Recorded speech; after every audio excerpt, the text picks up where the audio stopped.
반갑습니다. 로컬 크리에이터 스쿨 영상 편집 제2강을 시작해 보도록 하겠습니다. 가장 먼저 키프레임의 개념에 대해서 설명을 드리려고 하는데요. 프레임은 저희가 한 장면을 의미를 합니다. 그렇다면 키프레임은 뭘까요? 키프레임은 프레임에 변화를 주는 것을 의미합니다. 말이 달리는 애니메이션을 본 적이 있으실 거예요. 장마다 말을 다르게 그린 후 그걸 여러 장 연속으로 보여줌으로써 말이 달리는 애니메이션이 만들어지는 거죠. 키프레임은 여기서 맨 앞장과 뒷장을 말합니다. 즉, 맨 앞장면과 맨 뒷장면에 변화를 주고 그 중간을 프로그램이 알아서 채워주는 거죠. 그래서 키프레임 찌는 방법은 굉장히 간단한데요. 이 영상을 점점 커지게 하고 싶다. 그렇다면 먼저 이 해당 클립을 선택을 한 후 효과 컨트롤 창에 들어가서 비율 조정의 시계 아이콘을 클릭해줍니다. 그리고 조금 이동시킨 다음에 130 정도를 입력을 하면은 키프레임 2개가 찍히는 거를 보실 수 있을 거예요. 그러면은 영상을 확인해 보면 영상이 점점 커지는 게 눈에 보이실 겁니다. 다음은 트랜지션 적용법에 대해서 알려드릴 건데요. 어도비에서는 기본적으로 제공하는 트랜지션들이 있습니다. 이 트랜지션들은 효과창에 들어가서 비디오 전환 메뉴를 클릭하시면 굉장히 다양한 트랜지션들을 찾아볼 수 있는데요. 자신이 하고 싶은 효과를 골라 해당 클립 컷과 컷 사이에 트랜지션을 넣으면 효과가 적용되는데요. 저는 예를 들어서 디졸브의 교차 디졸브라는 효과를 넣어보도록 할게요. 이 효과를 여기다 넣으면 이런 식으로 트랜지션 효과가 적용이 됩니다. 다음은 트랜지션을 응용하는 방법인데요. 어도비에서 기본적으로 제공하는 트랜지션이 있지만 이 외에도 다양한 트랜지션을 적용하는 방법들이 있어요. 바로 프리셋 파일을 이용하는 건데요.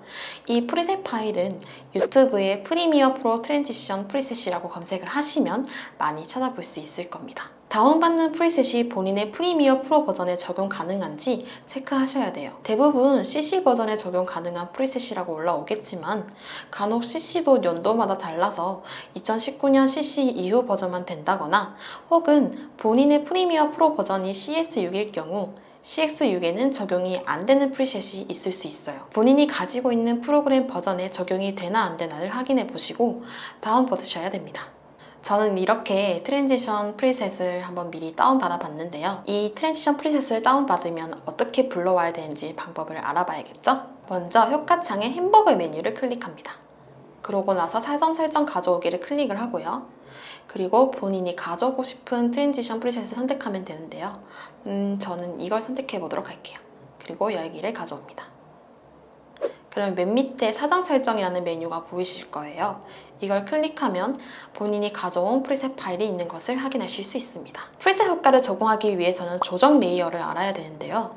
조정 레이어는 원본을 그대로 유지하면서 다양한 비디오 효과를 한 번에 적용할 수 있게 해주는 기능입니다. 조정 레이어는 시퀀스를 만들 때처럼 메모지 아이콘을 클릭을 해서 조정 레이어를 클릭해 생성하시면 됩니다.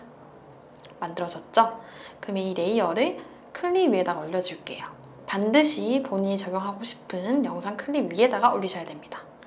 그렇다면 트랜지션 프리셋을 이용하기 위해서 앞에 5프레임, 뒤에 5프레임에서 총 10프레임 정도의 길이를 만들어 줄게요. 이렇게 하면 총 10프레임 정도의 조정 레이어 길이가 만들어졌고요. 여기다가 방금 불러온 트랜지션 프리셋 파일을 넣어주면 됩니다. 저는 렌즈 왜곡이라는 효과를 넣어줄게요. 이렇게 해서 재생을 해보면 와우! 트랜지션 프리셋이 적용된 것을 확인하실 수 있습니다. 다음은 마스킹 기법을 알려드리려고 하는데요. 마스크 효과는 보통 애프터 이펙트에서 많이 쓰는 방법입니다. 하지만 프리미어 프로에서도 사용 가능해요. 해당 클립을 선택해서 효과 컨트롤 창을 연 후 불투명도에 있는 펜툴을 이용해서 마스크를 주고 싶은 모양만큼 펜툴로 그려줘요. 전 대충 사각형을 그려주도록 하겠습니다. 네. 그리고 이 마스크는 움직임도 줄 수 있는데요. 영상은 아무래도 움직이잖아요. 이런 식으로.